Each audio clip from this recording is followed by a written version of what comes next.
प्रत्याहार अष्टांग योग का 5वां चरण है।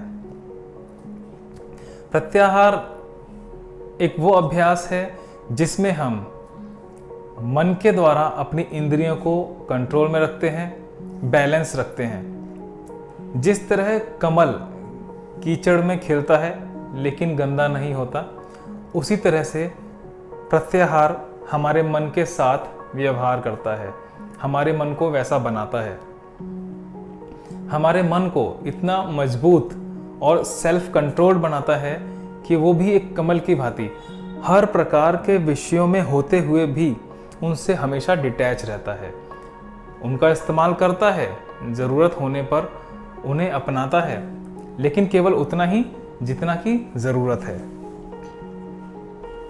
इसलिए प्रत्याहार का अर्थ है विषयों से अलग रहना, बाहरी विषयों से अलग रहना। प्रत्याहार के माध्यम से हम अपने मन को सिखाते हैं कि बाहरी विषयों से कैसे अलग रहना है और कैसे अपने भीतरी विषय में खो जाना है, डूब जाना है। हमारा भीतरी विषय हमारे वो नहीं जो बाहरी विषयों के कारण बने हों, यानी कि मोह, काम वासना, लालच, ये भी भीतरी विषय नहीं है, ये बाहरी विषय हैं। ये भी किसी और कारण से, हमारे बाहरी कारणों की वजह से, बाहरी ज़रूरतों की वजह से हमारे मन में आए। हमारा भीतरी विषय है हमारी परम शांति, हमारी शक्ति या हमारा परमेश्वर। तो वहाँ पर हमारा ध्यान होना चाहिए, वहाँ पर हमें फोकस होना चाहिए। तो प्रत्याहार हमें अपने मानसिक स्तर के उस आयाम में लेके जाता है जहाँ पर हम बाहरी विषयों से बिल्कुल अलग हो चुके हैं और अपने भीतर के आनंद में इस तरह खो चुके हैं जैसे हम हमेशा से वहीं थे और बाहर कुछ है ही नहीं।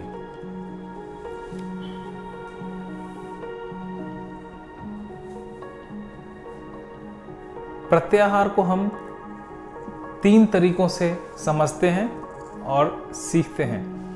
भौतिक रूप से हम प्रत्याहार में जो बाहरी विषय वस्तु हैं उनको छोड़ देते हैं। छोड़ देते हैं का मतलब है कि उनसे केवल डिटैच हो जाते हैं। जब हमें ज़रूरत है तभी उसका इस्तेमाल करते हैं, अदरवाइज हमें उनका कोई लालच नहीं है। हमारी सेटिस्फैक्शन हो चुकी है, अब उसके बाद वो चीज़ कहीं जाए मुझे कोई मतलब ही नहीं है। मैं नहीं सोचता कि बाद में वो चीज़ अगर मुझे ज़रूरत पड़ी तो फिर मैं उसे कहाँ से लाऊंगा। ये है डिटैचमेंट। तो हम ये पहले फिजिकली फॉलो करते हैं, मानसिक रूप से हम फॉलो करते हैं ऐसे विचार, ऐसी भावनाएं जो मेरे मन को मोहित करती हैं, मेरे मन को अपनी ओर खींचती हैं। ऐसे विचारों से मैं दूर रहने की कोशिश करता हूँ, उनसे डिटैच होता हूँ।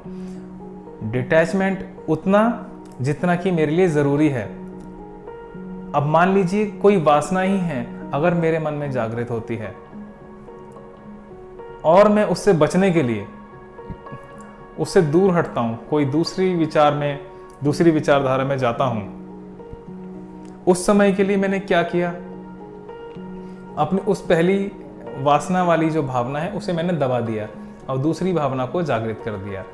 जो दूसरी भावना को जागृत किया है वो गलत नहीं है, लेकिन जो पहली भावना को दबाया है वो गलत है। मानसिक रूप से ऐसा हो रहा है, तो मुझे करना क्या है कि जो भावना मैंने दबाई है उसको मुझे समझना है कि ये क्यों उठी और इसका मतलब क्या है उठने का। तो मुझे उस भावना में सबसे पहले जाना है। तो सबसे पहले मुझे उस भावना में जाना है, उसे देखना है कि किस बारे में है। अब उस भावना से मेरा कौन सा मतलब है जो सिद्ध होने वाला है, और जो मेरा मतलब है क्या उसका कोई आगे बेनिफिट है, इस बारे में विचार करना है। उससे क्या होगा कि एक मेरे माइंड में क्लैरिफिकेशन हो जाएगी कि जो कुछ भी मैं सोच रहा हूँ वो वर्थलेस है। अगर वो वासना है तो कहीं ना कहीं जाके वो वर्थलेस ही है। तो एक बार वो चीज़ जो मेरे लिए वर्थलेस हो चुकी है, मैं उसे अपने दिमाग से फिर आसानी से निकाल सकता हूँ। उसे मैंने सोचा, उसको ऑब्जर्व किया, और अब जब मैं जान गया हूँ कि वो मेरे लिए वर्थलेस है, तो अब मैंने उसे फेंक दिया। अब मैं सेटिस्फाई हूँ। मैंने उस विचार को आने दिया, उसको सोचा, टाइम दिया, और अब उसको जाने दिया। अब वो दबा नहीं है, अब वो निकल गया है। अब मैं अपना कोई भी पॉजिटिव विचार लेके आ सकता हूँ। तो ये है मानसिक रूप से किया जाने वाला प्रत्याहार। स्पिरिचुअल लेवल पर भी हम लोग प्रत्याहार करते हैं। स्पिरिचुअली हम लोगों को एक लालच होता है कि या तो परमेश्वर हमें मिल जाए, या हमें मुक्ति मिल जाए, या कोई परम सिद्धि मिल जाए, परम धाम मिल जाए। उसके लालच को भी हमने अपने मन से, अपनी आत्मा से निकाल देना है कि जो कुछ भी है यही है और यही है। मुझे मुक्ति के भाव से भी मुक्त होना है। जब आप मुक्ति के भाव से भी मुक्त हो जाते हैं, तभी आप वास्तव में मुक्ति पाते हैं। यानी कि मुक्ति केवल मरने के बाद नहीं, आप जीते जी मुक्ति पा सकते हैं।